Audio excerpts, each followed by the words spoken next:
First of all, Mr. Hanna, I want to thank you for your honesty and for your sacrifice.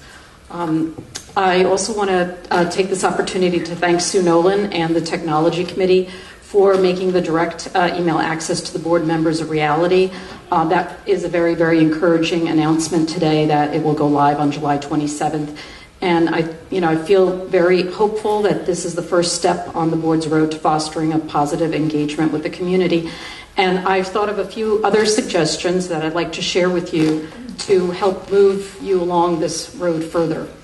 The first is to please include in the posted board meeting minutes the names of individual public speakers and the subject matter or summaries of the public comments. In a survey I did of posted board minutes of Upper Darby, Marple, Newtown, Garnet Valley, Swarthmore, Wallingford, and Radnor, I found that across the board, public speakers were listed by name in most cases, and their comments were summarized in a sentence or two, or at least, at the very least, the topics were listed. Rose Tree Media's posted minutes list the number of speakers and nothing more. We make the effort to bring you our ideas, and our ideas should be part of the public discourse and available for all to read.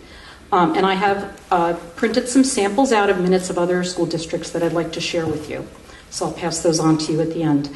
I'd also like you to consider to do away with the buzzer, and please consider not cutting public speakers off. In my review of videos of other school districts' board meetings, 3 minutes is a suggested, not a mandatory time. Buzzers are not used, and speakers are allowed to finish with the mic on. These other boards are able to make this work, and I think ours should too.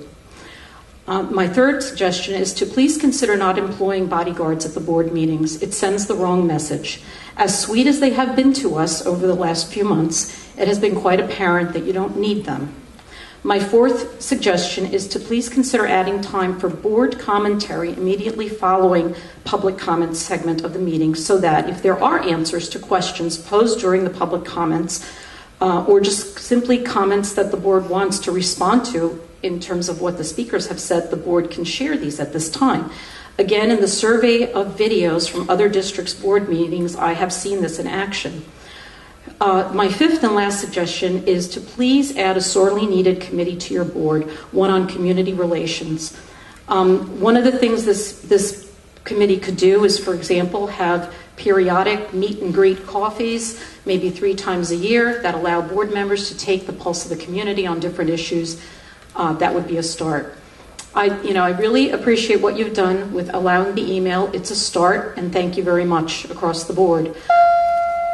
Implementing these additional suggestions would go a long way towards showing the board that the board indeed gets it, and that you are in these positions because the community has elected you, not because the superintendent has elected you. I think the personnel questions that still remain open, for example, the teacher positions at Indian Lane, the assistant principal at Springton, still need some kind of clarification and explanation to us. And I'd also like to know if you'll continue to micromanage HR issues in light of Superintendent Weigo's retaliatory measures at Indian Lane. Lastly and finally, I think that these questions are clearly even more pertinent given Mr. Weigo's letter to the editor published in the Delco Times late yesterday evening. I was quite disheartened to see Mr. Weigo's letter. Rather than focus on healing and bringing people into the circle, and here I'm paraphrasing Mr. Weigo's own words from an earlier Delco Times article, Mr. Weigo chose instead to go on the defensive. His letter showed that he is more interested in having the last word, in covering his own back, than in truly being conciliatory.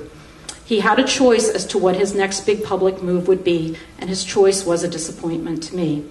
So now, will the board continue to choose to reach out to the community as with this email measure, or will it not? I just want to let you all know that we're watching. Tonight's more open discussion leaves me hopeful. And with that, I'll end it. Thank you very much. Can I ask you a quick question?